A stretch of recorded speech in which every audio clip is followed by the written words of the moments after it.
So the second person that they hired, they didn't properly vet her qualifications. She had Google-worthy knowledge. In other words, all you had to do was ask about 3 supporting questions, and then you would stump her each time. Stuff that you could Google, but it wasn't practical experience that one would get from working in the industry from years after years of trial and error. And so she just wasn't qualified for the position, but they overlooked that because she was a woman and she was a woman of color. Again, not being qualified.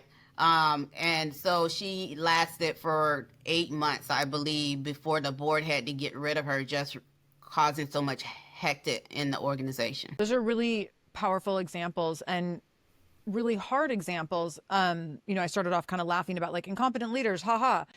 When I think of that situation in particular, I think about the people who have power, who are eager to say, see, I told you. See, I told you women can't do this, or see, I told you that a woman of color can't do this. Yes. So the damage that is done when we put someone into a role, when we put someone who carries marginalized identities into a role where they aren't properly set up to be successful, it harms women in general. It harms women of color in general. It does so much harm across the board because you're allowing stereotypes to be upheld by those who are looking to uphold them. So I can see in both of these situations where the people under these leaders are struggling and suffering and not getting what they need. People are leaving. You're losing competent leaders. You're losing, great talent.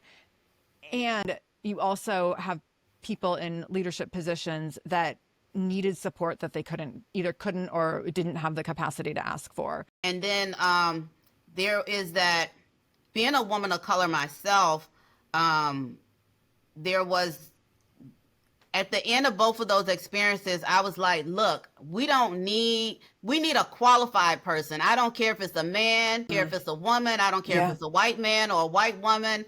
We need a qualified person, to go through almost 2 years of that, and have so many people leave, and the ones that are standing are bruised emotionally and mentally. We're getting together. We're closer because as a unit.